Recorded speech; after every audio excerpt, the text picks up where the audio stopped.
देखो 2029 निर्वाचन पूर्व खाली ओडिशा नुहे सारा भारत वर्ष रे लोकसभा आसन संख्या बढ़ लोक संख्यार आसन संख्या बढ़ला माने विधानसभा मध्य समानुपात भाग में बढ़ तेणु से ही आधार रे मुख्यमंत्री एभली टिप्पणी दे पारि था जातीय गणमाध्यम जो चर्चा होची से चर्चार बर्तमान सुधा सत्यता किसी जना ना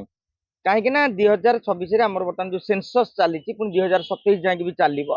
तापर जो डिलिमिटेशन कमिशन गठन कर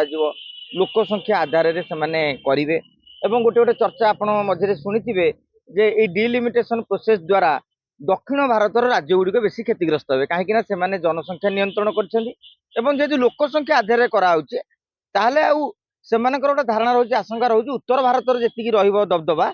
आमर से रही ओडिशा द्वारा क्षतिग्रस्त हम कहीं आमर जनसंख्या गोटे नियंत्रण में रही आमर कहुच्छी लोकसभा किए कहते 21 रु 24 हम किए कहते 21 रु 27 हम जेहतु निर्दिष्ट भाव में किसी गाइडलाइन बाहरनी जी जहाँ हिसाब से स्पेकुलेसन कराऊँ तेणु से हिसाब से मुख्यमंत्री 50 सीट कथा कही सबुठ बड़ कथा हूँ 1977 निर्वाचन पर 1970 पर बढ़ी 1977 निर्वाचन पर आउ सीट बढ़ी ना 2009 मसीह गोटे डिलिमिटेशन होता 2002 मसीह जो कार्यकारी कराइला से समय कौन होता आप देखिए ओडिशार 147 किंतु कन्स्टिट्यूएंसी बाउंड्री बदली जाता तेणु एबे आगामी दिन में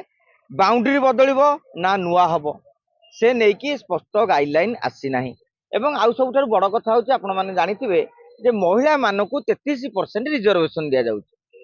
तेणु से हिसाब से कौन आकलन कौन आलोचना जिते पर्यंत आमर डिलिमिटेशन कमिशन गठन करा जाई नहीं से कमिशन क्राइटेरिया को गाइडलाइन आधार नहीं से पर्यंत आम कौन निष्कर्ष पहुंची पारानी किंतु जेहेतु लोकसभा गोटे विराट बड़ कराई भविष्य को आखि आगे कारण आप जो गोटे घर टे कर चर्चा कहीं है कि विधानसभा और लोकसभा भवन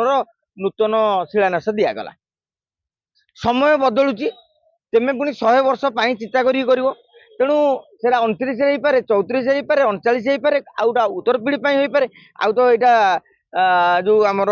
छोटकाटिया घर नुह जे आप प्रति वर्ष की चेंज करदे तो से हिसाब से गोटे विराट परिकल्पना कराई 2036 समृद्ध ओडिशा को आखि आगे रखी किंतु एजावत जहाँ भी गणमाध्यम प्रकाश पाँच मुख्यमंत्री कहते सेमती किसी माने ना 50 होपे 10 होपे बिल्कुल न बढ़ी भी पारे जे पर्यंत स्पष्ट गाइडलाइन आसी ना।